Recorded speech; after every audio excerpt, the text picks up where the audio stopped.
کے قبضہ و قدرت میں تمام بادشاہت ہے، جس کے قبضہ و قدرت میں کل بادشاہت ہے۔ پھر مولا ارشاد فرماتا ہے اور وہ ہر چاہے پر قادر ہے، وہ ہر چاہے پہ قادر ہے۔ ایک دوسری آیت میں مولا فرماتا ہے قل متاع الدنیا قلیل، مولا فرماتا ہے یعنی اس آیت کا جو پہلی آیت قل متاع الدنیا قلیل، مولا فرماتا ہے دنیا کا سامان بہت تھوڑا ہے، بہت تھوڑا ہے دنیا کا سامان۔ یعنی آپ اور ہم اگر محنت کر کے کروڑوں اربوں خربوں کتنا بھی کما لیں، اتنی بھی مال و جائیداد اکٹھا کر لیں، لیکن مولا فرماتا ہے قلیل، قل متاع الدنیا قلیل، یہ دنیا کا سامان بہت تھوڑا ہے، بہت معمولی ہے، کتنا بھی جمع کر لیں یہ معمولی ہی ہے، تھوڑا ہی ہے، یہ مزید نہیں ہے۔ لیکن اسی کے آگے مولا فرماتا ہے والآخرۃ خیر لمن اتقی، اور آخرت اس سے بہت بہتر ہے، آخرت اس سے بہت بہتر ہے۔ اب دنیا کے مقابل آخرت کتنی بہتر ہے؟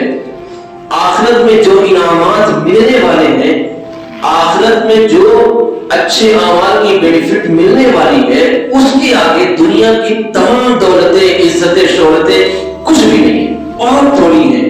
اسی کو مولا نے فرمایا قلیل، اور آخرت کے حوالے سے مولا نے فرمایا بہت بہتر ہے۔ اب دنیا میں جو ہے اور آخرت میں جو ملنے والا اجر ہے وہ کتنا عظیم ہے، کتنا بہتر ہے، کتنا وسیع اور کتنا زیادہ ہے، آپ اس حدیث سے اندازہ لگائیں۔ میرے آقا کریم علیہ الصلوۃ والسلام نے ارشاد فرمایا جس کا مفہوم و خلاصہ ہے، آقا فرماتے ہیں جب تمام جنتی، جب حشر کے میدان میں فیصلہ ہو جائے گا، جنتی جنت میں چلے جائیں گے، جہنمی جہنم میں چلے جائیں گے، ہر کوئی اپنے ٹھکانے کو چلا جائے گا، اور اخیر میں جو سب سے اخیر میں جو جنت میں جانے والا ہوگا، جب وہ جنت میں جائے گا، اور جب جنت میں وہ جائے گا تو دیکھے گا جنت جنتیوں سے کھچاکھچ بھری ہوئی ہے، بالکل بھری ہوئی ہے۔ آپ یہاں پہ آپ اندازہ یہ بھی لگائیں کہ 50,000 دنیا کا 50,000 سال کا آخرت کا ایک دن ہوگا، دنیا کا 50,000 سال دن آخرت کا ایک دن ہوگا، وہ حساب و کتاب کا دن۔ اب یہ اخیر والا بندہ کتنی دیر جنت میں جائے گا اندازہ کریں۔ تو جب یہ جنت میں جائے گا تو جنتی اپنے محل میں محلات میں آرام سے ہوں گے۔ اب اس کے ذہن میں یہ خیال آئے گا شاید میرے لیے اب جگہ نہیں ہے، یہ جنت بھر چکی ہے۔ مولا فرمائے گا اے میرے بندے تو کیا سوچ رہا ہے؟ کہے گا مولا مجھے جنت تو مل گئی لیکن شاید جنت میں جگہ باقی نہیں ہے میرے لیے۔ مولا نے فرمایا تو یہ سوچ رہا ہے کہ تیرا ٹھکانہ کہاں ہے جنت میں؟ تو اخیر میں آیا ہے تو جنت میں تو جانتا ہے تیرا ٹھکانہ کیا ہے؟ اخیر میں جو جنت میں گیا ہے سب سے اخیر میں لے جائے گا۔ مولا فرماتا ہے کیا تو اس بات کو پسند کرتا ہے کہ جس دنیا کو تم چھوڑ کر آیا ہے اس دنیا کی وسعت لمبائی چوڑائی کے برابر اتنا بڑا محل تجھے جنت میں تنہا عطا کر دوں۔ سبحان اللہ، دنیا کتنی لمبی اور کتنی لمبی چوڑی ہے، آپ اندازہ کریں کتنی بڑی دنیا ہے۔ مولا فرماتا ہے اتنی دنیا کی وسعت و لمبائی چوڑائی کے برابر تجھے تنہا جنت میں اتنا بڑا محل عطا کر دوں، تو اس بات کو پسند کرتا ہے؟ وہ حیرت سے کہے گا مولا کیا مجھے اتنا بڑا محل مل سکتا ہے؟ مولا فرمائے گا میری جنت اس سے بھی کشادہ ہے، میری جنت اس سے بھی بہتر بڑی ہے۔ وہ پھر مولا فرمائے گا اللہ رب العزت کی رحمت بھی دے گے۔ مولا فرمائے گا اے بندے کیا تو اس بات کو پسند کرتا ہے کہ جس دنیا کو تو چھوڑ کر آیا ہے اس دنیا کی وسعتوں لمبائی چوڑائی کے دگنا برابر میں تجھے جنت میں تنہا محل عطا فرما دوں۔ سبحان اللہ، اللہ کی رحمت تو دیکھے نا، دنیا جتنی بڑی ہے اس کے ڈبل بڑی جنت میں تجھے محل تنہا عطا کر دیا جائے۔ کس کے لیے؟ جو اخیر میں جنت میں جا رہا ہے۔ اس کے بعد پھر وہ کہے گا مولا کیا مجھے جنت میں اتنا بڑا محل مل جائے گا؟ مولا فرمائے گا میری جنت تو اس سے بھی کشادہ ہے، میری جنت تو اس سے بھی بڑی ہے۔ تو وہ پھر مولا فرمائے گا اے میرے بندے کیا تو اس بات کو پسند کرتا ہے کہ دنیا کی وسعتوں کی 3 گنا زیادہ لمبا چوڑا تجھے جنت میں محل عطا کر دوں؟ پھر مولا فرمائے گا اے فرشتوں اس بندے کو دنیا کی 3 گنا لمبائی چوڑائی، دنیا کی لمبائی چوڑائی سے 3 گنا زیادہ اسے جنت میں تنہا محل عطا کر دیا جائے۔ سبحان اللہ، کس کے لیے یہ انعام ہے؟ جو سب سے اخیر میں جنت میں جا رہا. میاں اندازہ تو کرے، جو سب سے اخیر میں جنت میں جائے اس کے لیے دنیا کی وسعتوں کے 3 گنا بڑا جنت میں محل مل رہا ہے. تو اندازہ کرے جو جنت میں پہلے جانے والا ہے اس کے محل کی وسعت کا عالم کیا ہوگا. پھر صالحین کے محل کا جنت میں عالم کیا ہوگا، صدیقین کے محل کا عالم کیا ہوگا، انبیاء اور مرسلین کے جنت میں محل کی وسعتوں کا عالم کیا ہوگا. سبحان اللہ. تو یہ اخیر میں جنت میں جانے والا جب اتنا وسعت والا محل پا رہا ہے تو اندازہ کرے صالحین کا کیا ہوگا. تو عزیزان گرامی، اس کے اب آپ کو سمجھ میں آ گئی. میرے مولا نے فرمایا ہے والآخرۃ خیر لمن اتقى. آپ سمجھ میں آ گئی ہوگی آخرت کتنی بہتر ہے. اور دیکھیں دنیا میں انسان کتنا بھی کما لے، انسان کی ہرس کبھی ختم نہیں ہو سکتی. خود غیب کا نبی، غیب کی خبریں دینے والے مصطفیٰ کریم نے بھی بیان فرما دیا، ابن آدم کو اگر سونے کا ایک پہاڑ مل جائے تو وہ پھر تمنا کرے گا اے کاش مجھے سونے کا ایک اور پہاڑ مل جائے. آقا فرماتے ہیں اسے سونے کا 2 پہاڑ مل جائے، اس کے باوجود بھی اس کی لالچ نہیں جائے گی، وہ اور تمنا کرے گا اے کاش مجھے سونے کا ایک اور پہاڑ مل جائے. آقا فرماتے ہیں اسے ملتا جائے گا، وہ اور کرتا جائے گا، اسے کتنا بھی ملے گا انسان کی ہرس ختم نہیں ہو سکتی. یہ دنیا کی زندگی. اور دیکھیں عزیزان گرامی، ایک دنیا میں جو دنیا میں دل لگا بیٹھا، جو دنیا کے آرام و آسائش کی خاطر آخرت کو بھول بیٹھا، وہ خسران میں ہے، وہ خسارے میں ہے، وہ نقصان میں ہے. میں نہیں کہتا، میرا مولا قرآن میں فرماتا ہے والعصر ان الانسان لفی خسر. زمانے محبوب کی قسم، انسان خسارے میں ہے، نقصان میں ہے، گھاٹے میں ہے. کون گھاٹے میں ہوتا ہے؟ میاں ایک سامان موجود ہے، قیمتی سامان موجود ہے، ایک ڈپلیکیٹ سامان موجود ہے. اب سامنے سے آنے والا، خریدنے والا اچھی قیمت لگا کر، زیادہ قیمت دے کر اوریجنل سامان کو نہ خرید کے ڈپلیکیٹ سامان خریدے. آپ سمجھتے ہیں وہ کتنا بڑا بیوقوف ہوگا. قیمت لگا رہا ہے اوریجنل سامان کی لیکن لے ڈپلیکیٹ رہا ہے. دونوں اس کے سامنے ہیں لیکن ڈپلیکیٹ کو چھوڑ کر وہ اچھی قیمت دے کے اوریجنل کو چھوڑ کر ڈپلیکیٹ خرید رہا. بلا تمثیل عزیزان گرامی، اللہ رب العزت نے دنیا کی حقیقت کو بھی ہمارے سامنے واضح فرما دیا اور آخرت کی بھی حقیقت کو رب تعالیٰ نے واضح فرما دیا. اب یہ آپ کی اور ہماری عقل پر منحصر ہے. ہم کو اب دیکھنا ہے ہم کتنے بڑے عقل مند ہیں یا کتنے بڑے بیوقوف ہیں. کہیں ایسا تو نہیں کہ آخرت کی اوریجنل آرام پر ہم نے دنیا کے ڈپلیکیٹ آرام کو ترجیح دی ہو. کہیں ایسا تو نہیں حقیقی آرام جو جنت میں ملنے والا ہے، حقیقی آرام جو آخرت میں ملنے والا ہے، اس کو چھوڑ کر جو فنا ہو جانے والا آرام ہے، جو ڈپلیکیٹ آرام ہے، کہیں ایسا تو نہیں حقیقی آرام کو چھوڑ کر ڈپلیکیٹ آرام پہ ہم لگے ہوئے. یہ وقت، یہ جو قیمت ہم دے رہے ہیں یعنی اپنی زندگی جو گزار رہے ہیں، یہ ہماری زندگی کی قیمت بہت ہی اہمیت رکھتی ہے، بہت قیمتی ہماری زندگی ہے. اب آپ کی عقل ہماری عقل پر یہ منحصر ہے کہ ہم سودا کیسا کر رہے ہیں. ہم یہ اپنی قیمتی زندگی گزار کر آخرت کا اوریجنل آرام لینے کا سامان مہیا کر رہے ہیں یا اپنی قیمتی زندگی کو برباد کر کے دنیا کے معمولی آرام کو تلاش لیں. آپ اس کا اندازہ لگائیں، ہم اس کا اندازہ لگائیں. دیکھیں آخرت کیا ہے، دنیا کیا ہے. دنیا میں عزیزان گرامی بخار ہونے کا ٹینشن، بیماری ہونے کا ٹینشن، چوری ہونے کا ٹینشن، گھر میں قبضہ ہونے کا ٹینشن، جان جانے کا ٹینشن، صرف ٹینشن ہی ٹینشن ہے. یہ دنیا ہے. لیکن آخرت میں کیا ہے؟ رحمت دو عالم علیہ الصلوۃ والسلام فرماتے ہیں کہ جنت میں نہ تو سردی ہوگی نہ بخار ہوگا، وہاں کوئی ٹینشن نہیں. اور یہ بھی دیکھیں دنیا میں ہی بس دنیا دارالعمل ہے، دنیا ہی دارالعمل ہے، یہی کرنا ہے. دنیا میں حج کرنا ہے، استطاعت ہے تو قربانی کرنا ہے، روزہ رکھنا ہے، زکات دینا ہے، نماز پڑھنا ہے، روزے رکھنے ہیں، اعمال کرنے ہیں۔ لیکن قیامت جب برپا ہوئی، آخرت جو دار الجزا ہے، وہاں جب جنت میں گئے تو نہ وہاں سویرے اٹھ کر وضو کرنا ہے، نہ نماز پڑھنا ہے، نہ روزہ رکھنا ہے، نہ حج کرنا ہے، کچھ نہیں کرنا ہے، آرام آرام آرام۔ یہاں اگر ہم نے دنیا کے معمولی سے آرام کو ترک کر دیا آخرت کے آرام کے لیے، تو پھر اس کی تو بہار ہے، چونکہ وہ اوریجنل اور مداومت ہمیشہ والا آرام پائے گا۔ بالفرض اگر مان لے ہم نے اتنی دولت اکٹھا بھی کر لی کہ ہم سکون کی سانس لینے والے بن گئے، تو کتنی سکون کی سانس لے لیں گے؟ کتنی لے لیں گے؟ حد بھر 10 سال 20 سال کتنی لیں گے؟ اس کے بعد تو مرنا ہی مرنا ہے۔ لیکن جنت میں تو موت بھی نہیں، وہاں تو موت بھی نہیں ہے۔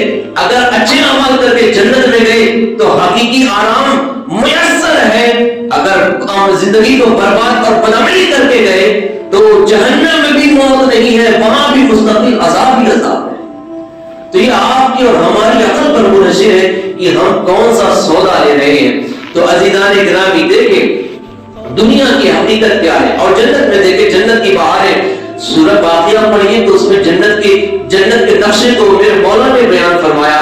مولا فرماتا ہے جنتی بیٹھیں گے کیسے، جنتیوں کے نیچے سے نہریں رواں ہوں گی، جنتی اپنی خواہشات اپنی خواہش دل میں کرے گا کہ اس کی خواہش پوری ہونے سے پہلے جو وہ خواہش کرے گا اس کے سامنے وہ چیز موجود کر دی جائے گی۔ جنتیوں کی یہ بہاریں ہوں گی۔ عزیزان گرامی تو کس کو یہ عظیم نعمت ملنے والی ہے؟ جو دنیا سے بے رغبتی کر کے گیا، جو دنیا میں رہ کر اب دل کے اندر دنیا آنے نہ دی، ایسے انسان کے لیے آخرت میں بہار ہے، اسی کے لیے ہے وَالْآخِرَةُ خَيْرٌ لِمَنِ اتَّقَىٰ۔ اور عزیزان گرامی دیکھیں دنیا کی حقیقت کو مولا بیان مولا کی بارگاہ میں دنیا کی حقیقت کیا ہے دیکھیں۔ آقا جناب فرماتے ہیں کہ اگر یہ دنیا مولا کے نزدیک، رب تعالیٰ کے نزدیک مچھر کے پر کے برابر بھی، یہ دنیا مولا کریم کے نزدیک اگر مچھر کے پر کے برابر بھی پسندیدہ ہوتی نا، تو اس دنیا کو مولا کبھی بھی کافروں کے ہاتھ میں نہیں دیتا۔ آپ سرمے کر لیں دنیا بھر میں اکثر و بیشتر ممالک میں کفر کا ہی غلبہ، کفر ہی حکومت زیر حکومت ہے، لیکن اگر یہ دنیا رب تعالیٰ کے نزدیک مچھر کے پر کے برابر بھی پسندیدہ ہوتی نا، تو مولا کافروں کے ہاتھ میں اس دنیا کو نہیں دیتا۔ اب سوچ لیں آپ اس دنیا کی حقیقت کیا ہے۔ اور دیکھیں امام اہل سنت شاہ امام احمد رضا خان حضرت فرماتے ہیں شہر دکھائے زہر پلائے قاتل ڈائن شوہر کش، اس مردار پہ کیا للچائے، دنیا دیکھی بھالی ہے۔ دیکھیں امام نے 3 چیزیں اس میں بیان کی ہیں دنیا کی حقیقت۔ پہلی بات تو دیکھیں یہ بھی شہر دکھائے زہر پلائے، یہ دنیا کی حقیقت ہے، شہر دکھاتی ہے زہر پلاتی ہے۔ یعنی اس دنیا اتنی ترقی کر رہی ہے کہ اب گناہوں کا نام بھی ڈیجیٹل قسم کا نام رکھ رہی ہے، گناہوں کا نام بھی تبدیل کر کے گناہ سامنے رکھ کے۔ ایک مثال دوں گا، آج محبت کے نام پہ ناجائز تعلقات قائم کرنا کتنا عام ہے۔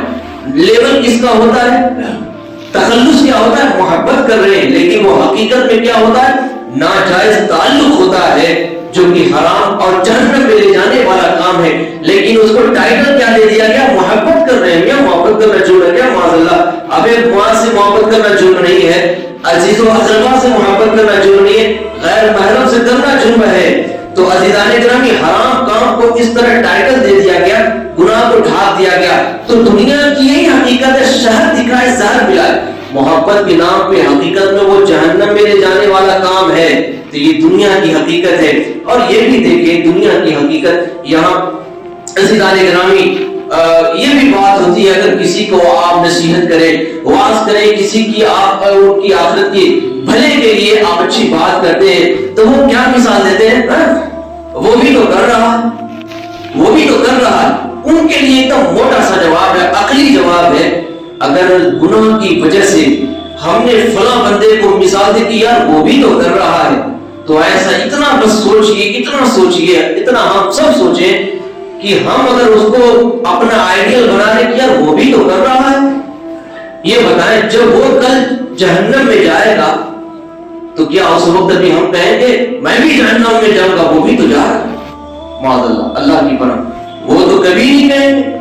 تو یار جب جہنم میں اس کے ساتھ نہیں جائیں گے، جہنم میں اس بات پہ کہ وہ بھی تو جا رہا ہے میں بھی جاؤں گا، جب اس سے بچ رہے ہیں تو یار یہاں بنیادی چیز سے بچا جائے۔ اگر کوئی گناہ، اور یہی وجہ ہے کہ میرے مولا نے یہ نہیں فرمایا کہ بندوں کی اطاعت کرو، ان کی اطاعت کرو، ان کی اطاعت کرو، نہیں، مولا نے اطاعت کا حکم دیا تو اپنے محبوب کی زندگی کی اطاعت کا حکم دیا ہے، اور کسی کی اطاعت کا حکم نہیں دیا ہے۔ شریعت مصطفی کی اطاعت کا حکم ہے اور کسی کی اطاعت کا حکم نہیں ہے، اور اسی کے لیے انہی کی سیرت کے حوالے سے مولا نے فرمایا حضور کی زندگی تمام کے لیے بہترین نمونہ عمل ہے۔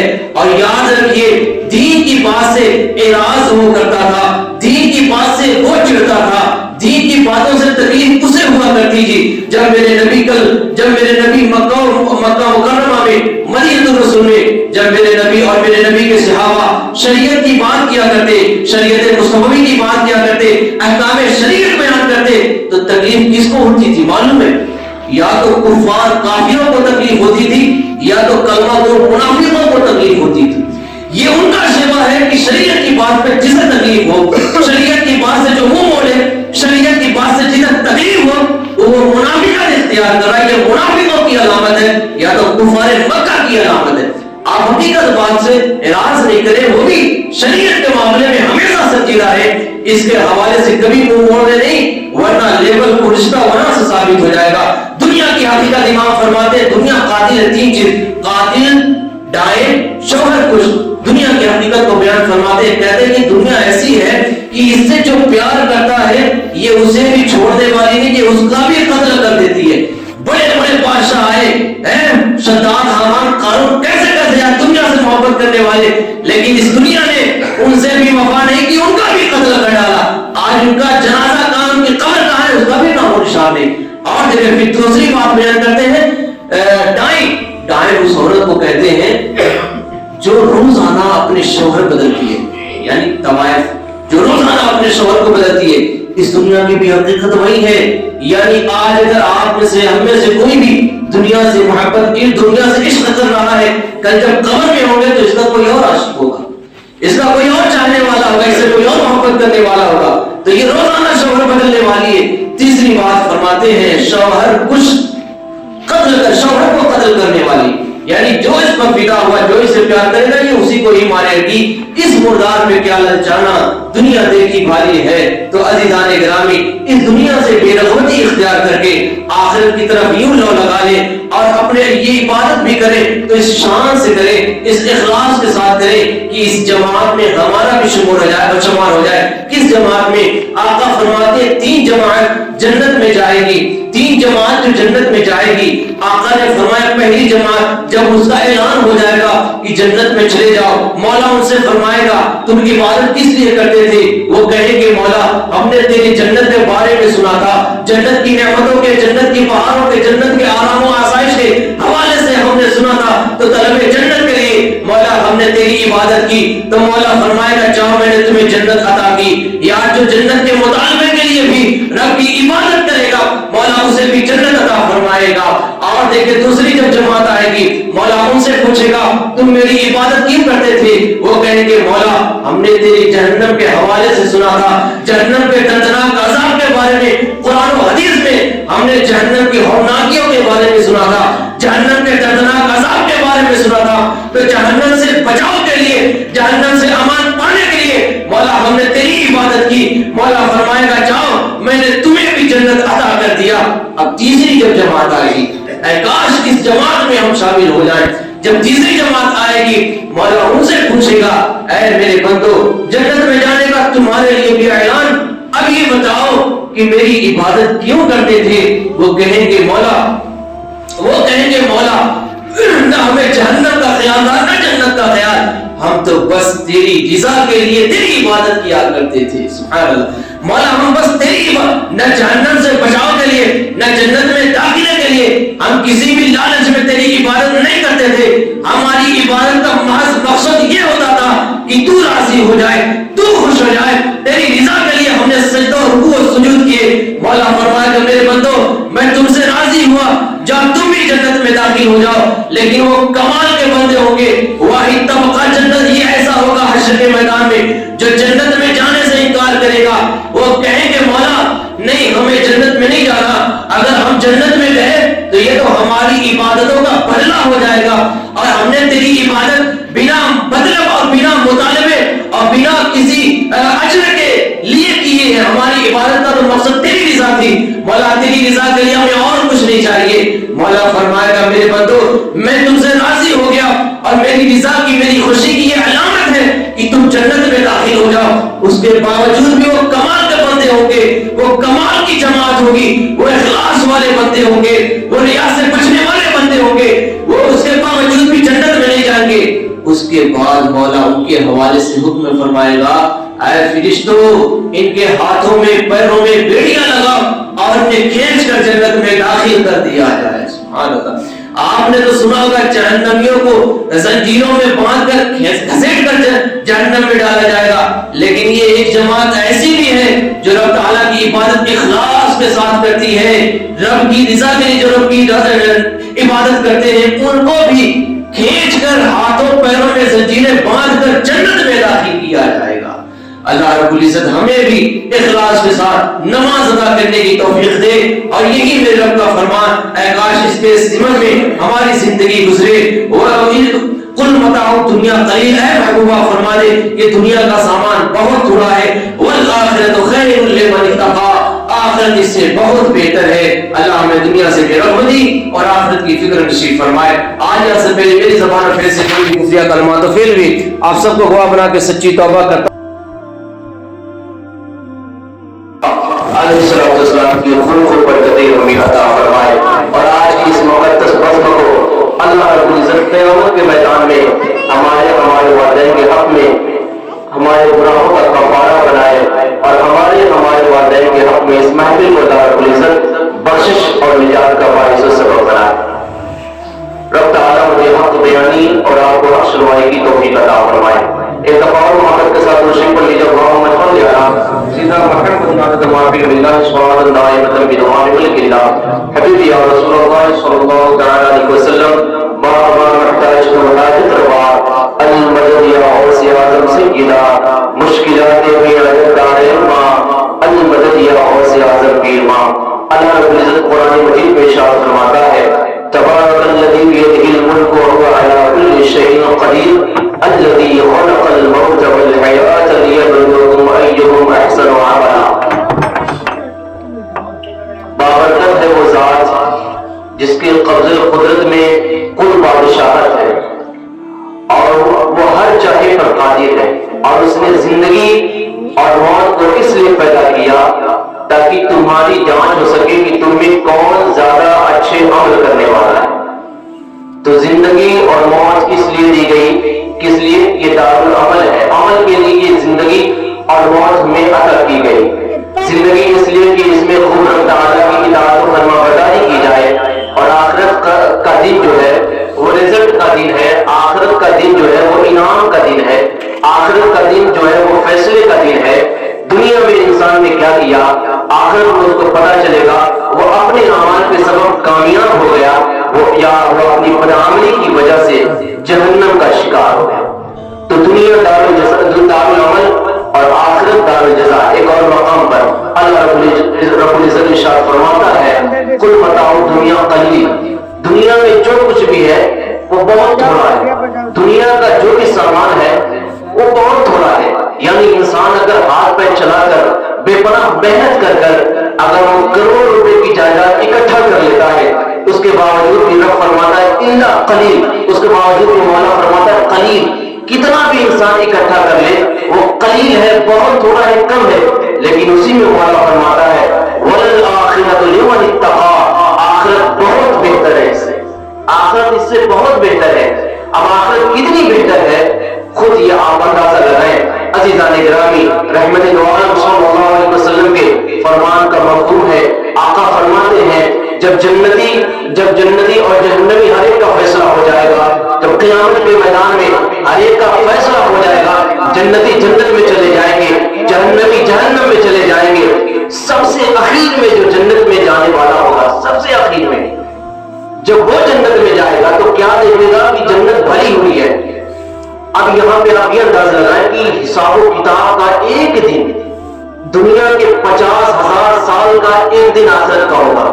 اتنی تاخیر، اب کتنی تاخیر کے بعد وہ بندہ جنت میں جائے گا، آخر والا اندازہ لگائیں. تو جو سب سے آخر میں جنت میں جائے گا، جب جنت میں جائے گا تو جنت میں جنت جنتیوں سے بالکل بھری ہوئی ہوگی.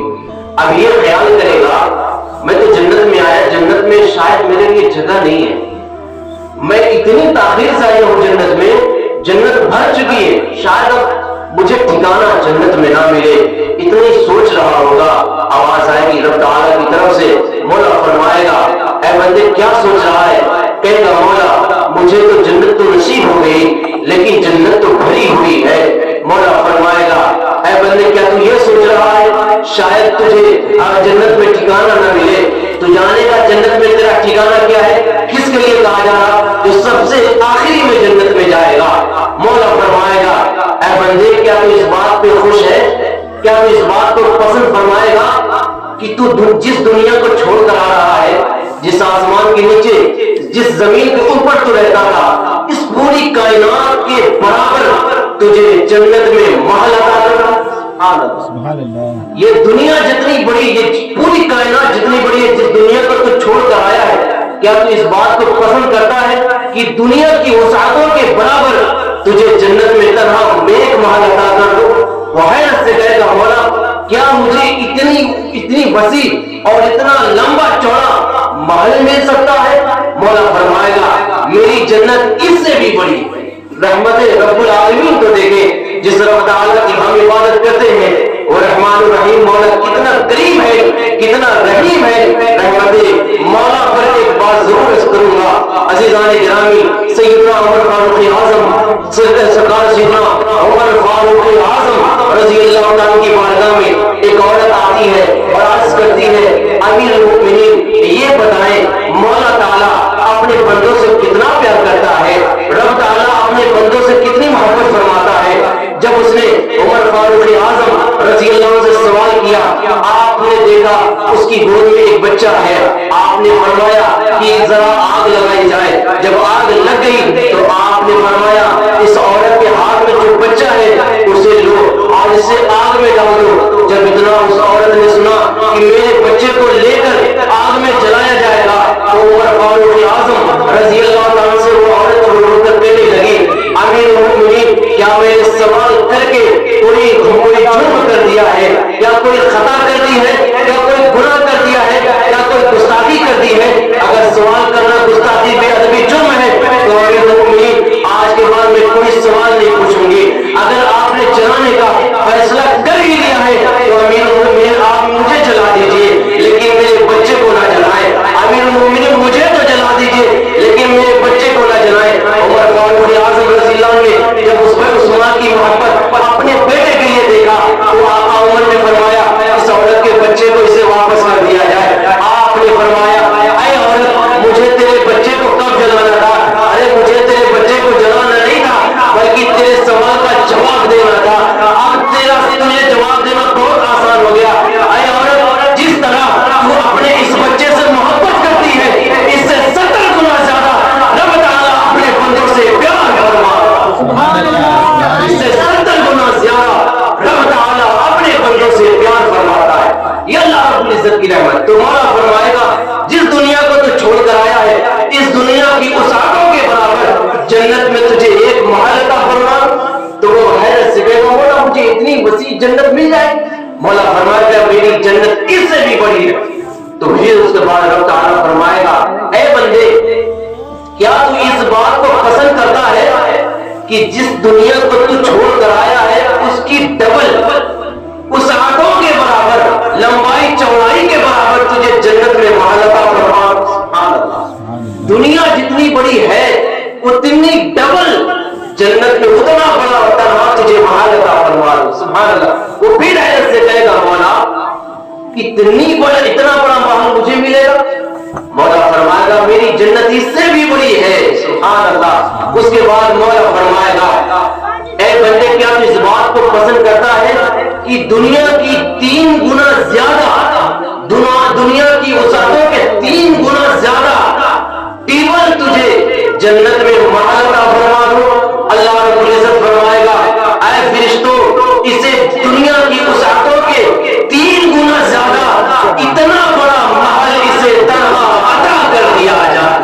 آپ ذرا تصور کریں جو جنت میں سب سے اخیر میں جائے گا اسے دنیا کی وسعتوں کے 3 گنا زیادہ بڑا جنت میں تنہا محل عطا کیا جائے گا۔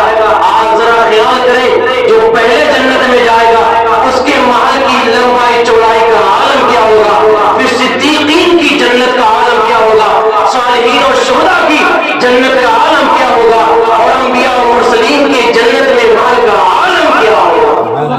یہ وَالْآخِرَةُ لِمَنِ اتَّقَىٰ، آخرت بہت بہتر ہے۔ یہ ہے آخرت جو دنیا کو، جو تاریخ دنیا ہوا، جو دنیا سے بے رغبتی اختیار کیا، جو دنیا میں رہ کر اطاعت الہی، اطاعت رسول اللہ میں اپنی زندگی کو بسر کیا، تو جنت میں اس کے لیے اللہ رب العزت کے فضل سے عظیم محل تیار کیا گیا۔ اس کے لیے جو تاریخ دنیا ہے، اور دیکھیں جو دنیا کی محبت میں مرا ہوا، جو دنیا کی محبت میں گرفتار ہوا، جو دنیا کی محبت میں فنا ہو گیا، اس کے لیے خسران ہے، وہ خسارے میں ہے، وہ تباہی میں ہے۔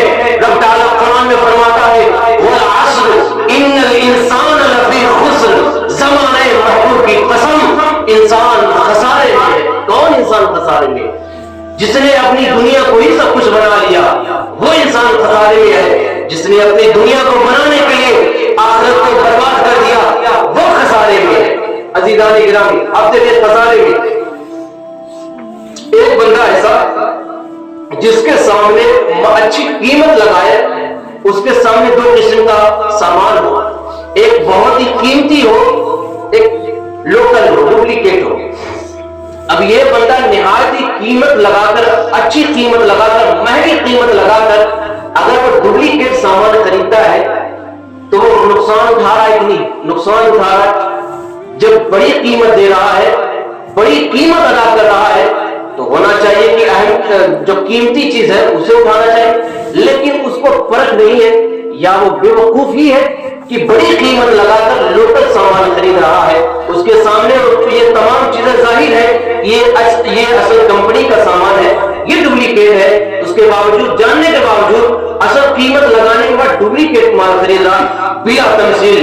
عزیزان گرامی رب تعالیٰ نے دنیا کی حقیقت کو ہم پر واضح فرما دیا، اور آخرت کی حقیقت کو بھی رب تعالیٰ نے ہم پر واضح فرما دیا۔ یہ دنیا کیا ہے؟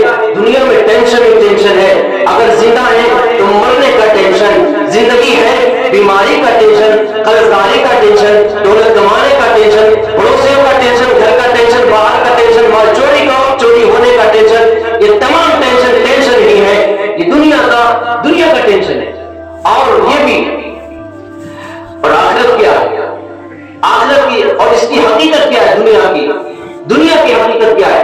رحمت دو عالم علیہ السلام کے فرمان کا مفہوم ہے اگر یہ دنیا رب تعالیٰ کے نزدیک مچھر کے پر کے برابر بھی پسندیدہ ہوتی تو اسے مولا کافروں کے ہاتھ میں نہیں دیتا۔ رب تعالیٰ کی بارگاہ میں اس کی قدر و قیمت مچھر کے پر کے برابر بھی نہیں ہے، یہ دنیا کی حقیقت ہے۔ اور آخرت کیا ہے؟ سورۃ الواقعہ میں پڑھیے، جنت کی آسائش و آرام کے حوالے سے بیان ہے۔ رب تعالیٰ نے جنت کے نقشے کا بیان فرمایا، جنت میں جنتی بیٹھیں گے کیسے، جنت میں جنتیوں کے نیچے سے نہریں رواں ہوں گی، اور عزیزان گرامی جنتی خواہش کرے گا، ابھی تمنا ہی کرے گا، وہ جو تمنا اس کی پوری بھی نہ ہوگی کہ اس کی خواہش کی کردہ سامان اس کے سامنے موجود ہو جائے گا۔ اور جنت میں کتنا آرام ہے، یہاں دنیا میں تو ہم کو فجر کی نماز کے لیے سویرے اٹھنا ہے، ٹھنڈے ٹھنڈے پانی سے وضو کرنا ہے، مال و استطاعت ہے تو حج کرنا ہے، زکات دینا ہے، صدقہ کرنا ہے، روزہ رکھنا ہے، تمام اعمال کرنے ہیں، لیکن جنت میں آرام ہی آرام ہے۔ نماز سویرے اٹھ کر وضو کرنا ہے، نماز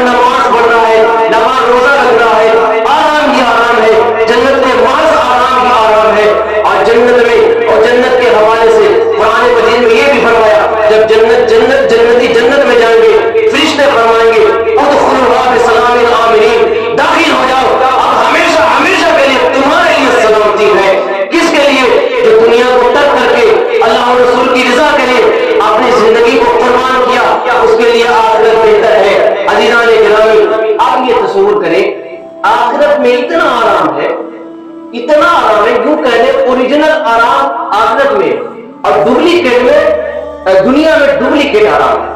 اب یہاں آپ اور ہم اپنی عقل کا استعمال کریں، آپ اور ہم صرف اپنا محاسبہ کریں کہ واقعی میں ہم عقل مند ہیں یا بہت بڑے بیوقوف ہیں۔ آخرت کی حقیقی معنوں میں آرام دنیا کا ڈپلیکیٹ آرام۔ اب ہم تصور کریں کہ آخرت کے آرام کے لیے کیا ہم نے دنیا کے آرام کو ترک کیا ہے، یا آخرت کے آرام کی پرواہ نہ کرتے ہوئے ہم نے دنیا کے آرام کو ترجیح دی ہے۔ یہ آپ اور ہم کو صرف اپنا محاسبہ کرنا، کسی اور کا نہیں، صرف اپنا محاسبہ کریں کہ کیا ہم نے آخرت کے آرام کے لیے دنیا کے آرام کو ترک کیا ہے۔ وقت ہوئی نماز فجر کا، کیا ہم نے دنیا کی میٹھی نیند کو ترک کر کے نماز فجر کے لیے ٹھنڈے ٹھنڈے پانی سے وضو کر کے رب تعالیٰ کی رضا کے لیے مسجد میں نماز ادا کرنے کے لیے آئے؟ یہ آپ اور ہم صرف ہر ایک کوئی اپنا محاسبہ کریں، اگر نہیں تو پھر افسوس کی بات ہے، وہ کتنا بڑا عقل مند ہے یا کتنا بڑا بیوقوف وہ خود ہی فیصلہ کر لے۔ عزیزان گرامی، عقل مندی تو یہ ہے کہ دنیا کے ڈپلیکیٹ آرام کو ترک کر کے آخرت کے حقیقی آرام کے لیے محنت اور کاوش کی جائے۔ عزیزان گرامی، اور دیکھیں یہ دنیا اور آخرت، اعلیٰ حضرت فرماتے ہیں شہد دکھائے، زہر پلائے، قاتل ڈائن شوہر کش، اس مردار پہ کیا للچانا، دنیا دیکھی بھالی ہے۔ اب دیکھیں اعلیٰ حضرت نے کیا کیا اس میں بیان کیا، شہد دکھائے، زہر پلائے، یہ دنیا کی حقیقت ہے۔ امام نے بیان فرمائی یہ دنیا کی حقیقت ہے۔ یہ اتنی ترقی والا دور ہے کہ اب گناہ کو بھی ایک الگ الگ نام کے ساتھ دے رہا ہے، زنا کو بھی محبت کا نام دے دیا ہے، زنا کو بھی معاذ اللہ، اور ناجائز تعلقات کو بھی محبت کا نام دے دیا ہے۔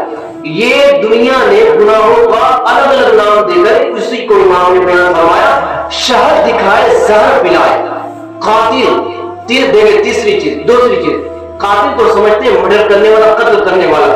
اس دنیا کی حقیقت یہی ہے، آپ میں سے ہم میں کوئی بھی اگر آج دنیا سے محبت کر رہا ہے تو یاد رکھیے آج ہے تو کل قبر کے اندر ہمیں جانا ہے، جب اس دنیا کے اندر چلے جائیں گے۔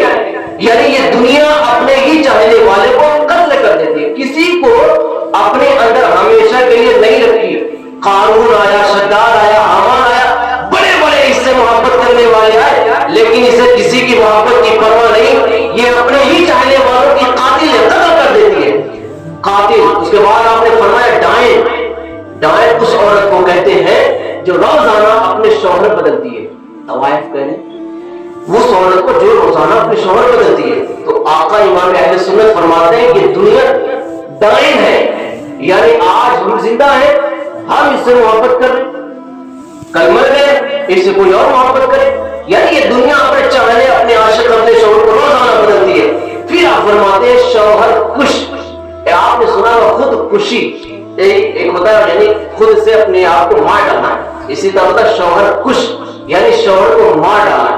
تو یہ دنیا ایسی ہے کہ اس کے چاہنے والے کو یہ دنیا مار دیتی ہے، کسی کو اس کو کسی کی پرواہ نہیں۔ تو یہ حقیقت دنیا ہے۔ امام فرماتے ہیں یہی دنیا ہے، شہد دکھائے، زہر پلائے، قاتل ڈائن شوہر کش، اس مردار پہ کیا للچانا، دنیا دیکھی بانی۔ اور عزیزان گرامی قریب ہمیں رب تعالیٰ کی حضور حاضر ہونا ہے۔ اور دیکھیں ملک الموت کے حوالے سے رحمت دو عالم صلی اللہ علیہ وسلم نے ارشاد فرمایا ملک الموت روزانہ ہر انسان کو دکھتا ہے، روزانہ ہر انسان کو دکھتا ہے۔ آج ہم میں سے ہر کسی کو ملک الموت نے دیکھ لیا ہوگا، اور فرماتے ہیں ملک جس کی موت آنی ہوتی ہے اس کو 3 مرتبہ دیکھتے ہیں، اور جب 2 مرتبہ چلے جاتے ہیں، تیسری مرتبہ جب آتے ہیں اس کی روح کو قبض کر لیتے ہیں، اس کی روح کو نکال لیتے ہیں۔ تو ہم کو پتہ نہیں کہ کس دن ملک الموت ہم سے تیسری مرتبہ ملاقات کریں گے، کیا پتا آج ہم سے 2 مرتبہ ملاقات کر لی ہو، رات میں تیسری مرتبہ ہم سے ملاقات کر لیں، اس کا آپ اور ہمیں اندازہ نہیں۔ عزیزان گرامی، اور یہ بھی دیکھ لیں، اس بات کو میں دنیا کے حوالے سے روک ایک اور آخرت کے حوالے سے بات کروں کہ دیکھیں، ہم سمجھ رہے ہیں کہ ہم تو نماز پڑھ رہے ہیں، روزہ رکھ رہے ہیں، حج عمرہ کر رہے ہیں، نیک اعمال کر رہے ہیں، ہم یہ تصور کر رہے ہیں کہ بڑے اچھے عمل کر رہے ہیں، لیکن آپ اور ہم یہ نہیں جانتے کہ ہمارے حوالے سے رب تعالیٰ کی خفیہ تدبیر کیا ہے، ہمارا خاتمہ کیسے ہونا ہے، ہمارے خاتمہ ہو جانے کے بعد ہمارے ساتھ ہمارا کیسا معاملہ ہوگا، یہ آپ اور ہم بالکل نہیں جانتے۔ عزیزان گرامی، حال ہی کی بات ہے، چند روز کی بات ہے، غالباً 10 دن بھی نہیں ہوں گے، محمد آباد کی ایک بات ہے، ایک جوان کو پتھری ہوئی اور اس کے علاج کے لیے اس کو ہاسپٹل میں لے جایا گیا۔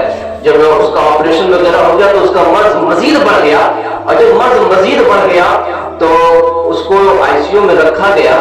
تو جب آئی سی یو میں رکھا گیا تو باہر سے اس کا بھائی دیکھ رہا تھا، وہ بہت بےتاب تھا، بہت تڑپ رہا تھا، اس کا بھائی جو آئی سی یو میں تھا بہت تڑپ رہا تھا۔ تو جو باہر بھائی تھا اس کو دیکھا نہ گیا، اس نے کہا چاہے کوئی بھی روکے، میں میرے بھائی سے ملاقات کر کے رہوں گا۔ نہایت توجہ کے ساتھ اس گفتگو کو سنیے گا، کوئی یاد رہے نہ رہے اسے ضرور یاد رکھیے گا، یہ ہماری آخرت سنوارنے کے لیے رب نے چاہا تو کافی ہوگا۔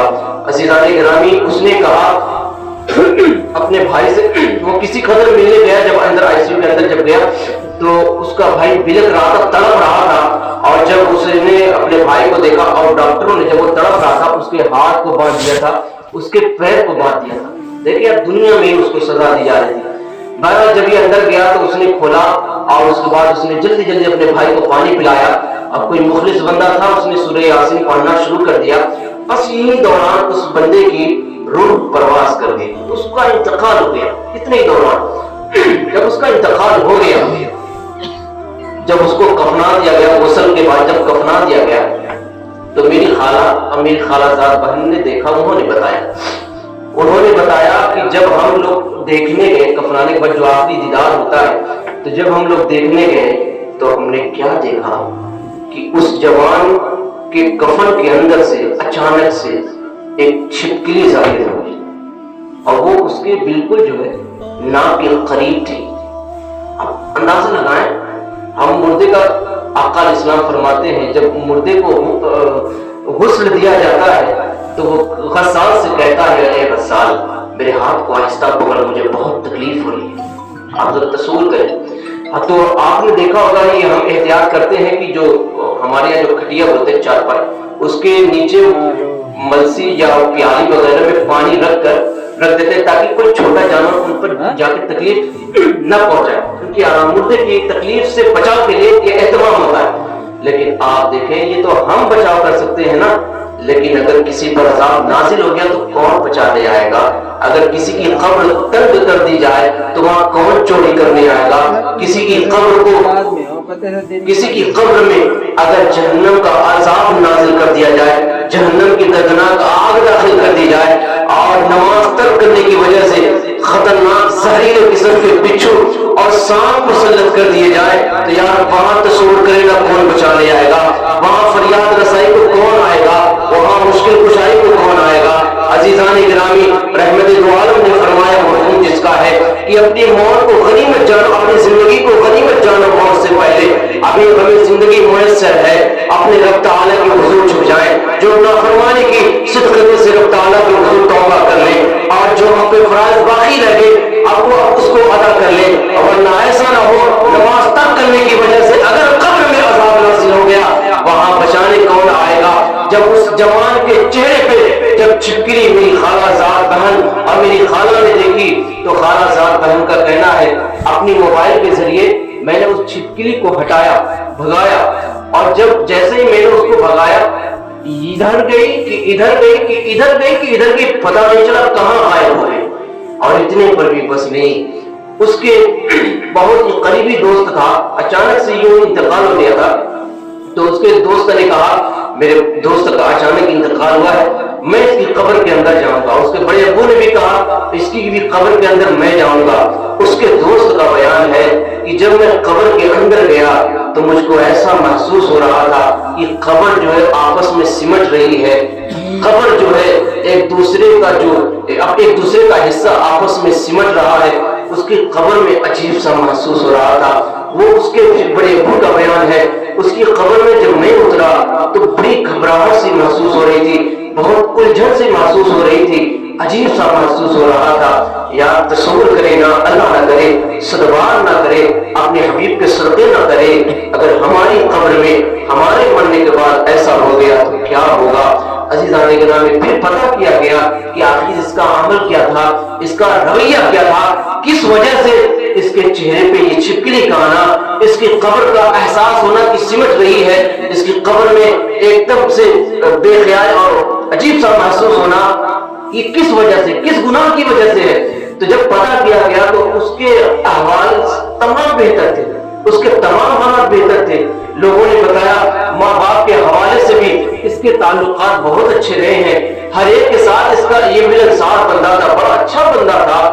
اب آپ بتائیں، ہر ایک کی گواہی تو دے رہے، ہر ایک تو گواہی دے رہے ہیں وہ بہت اچھا بندہ تھا، لیکن عزیزان گرامی کون سا عمل تھا اس کے حوالے سے؟ رب تعالیٰ کی خفیہ تدبیر کیا تھی اس کوئی نہیں جانتا، یا وہ اس کا پوشیدہ گناہ کیا تھا وہ بھی کوئی نہیں جانتا۔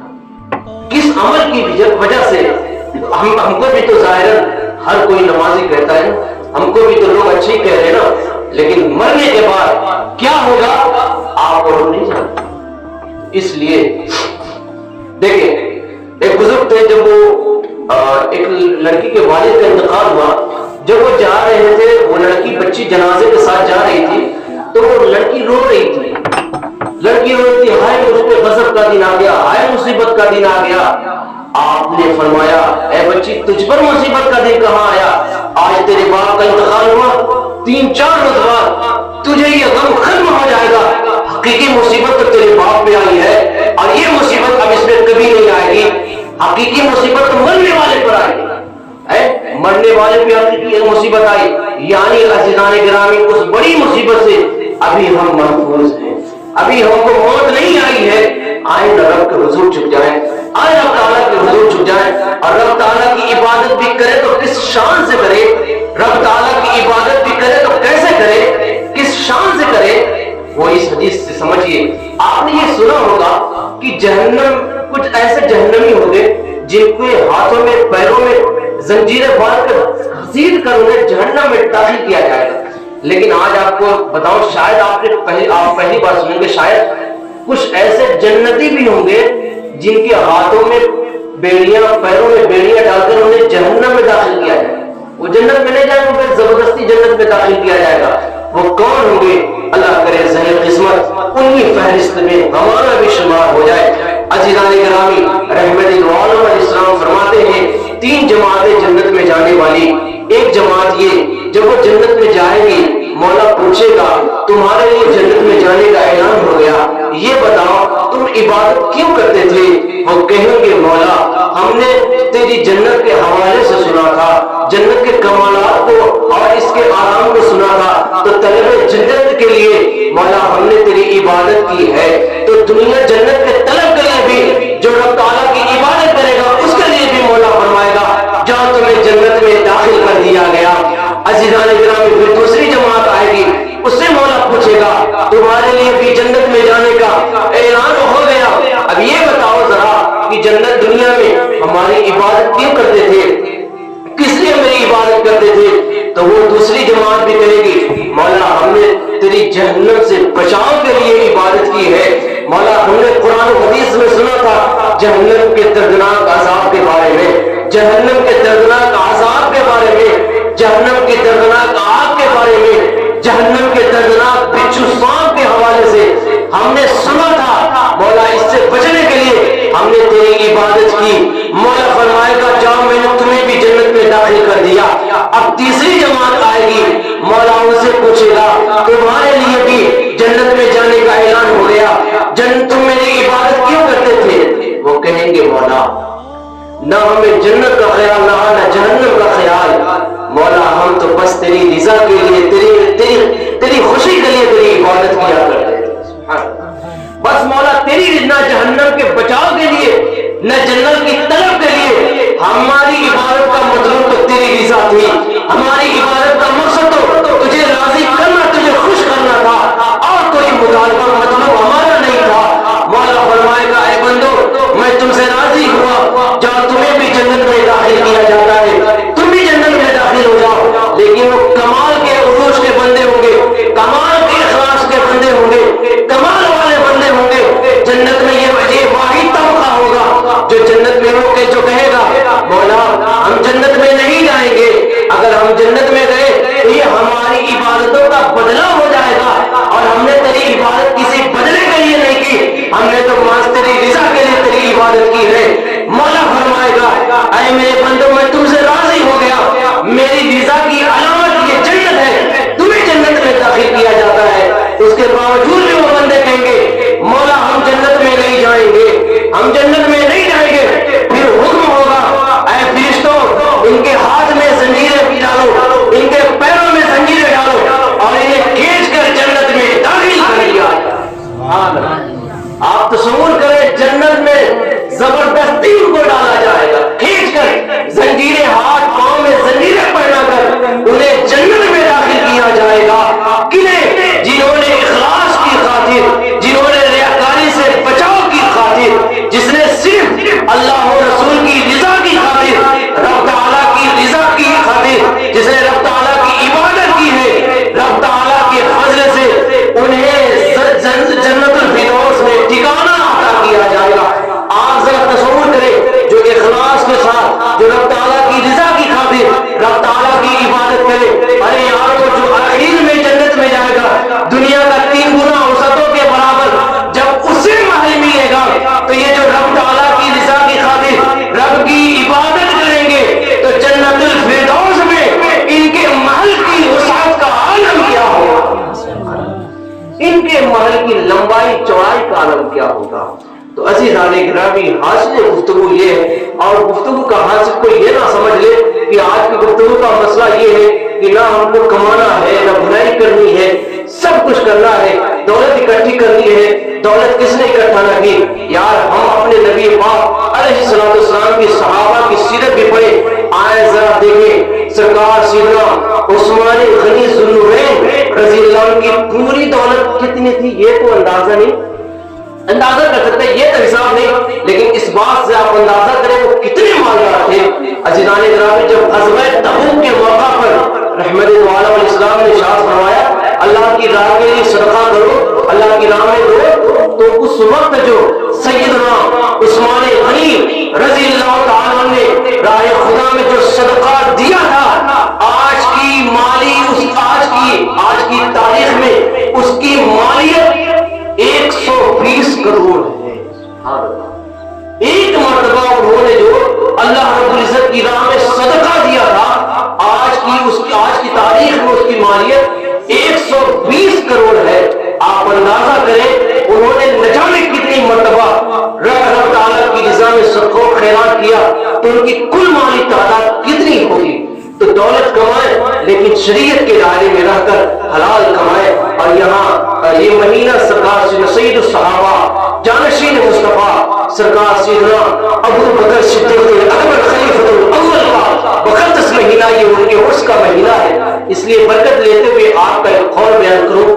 آقا سیدنا صدیق اکبر خلیفۃ الاول رضی اللہ تعالیٰ بیان فرماتے, آپ ارشاد فرماتے ہیں بدتر گناہ وہ گناہوں میں بدتر وہ ہے, یعنی سب سے برا گناہ وہ ہے کہ بندہ اپنے گناہ کو ہلکا سمجھے.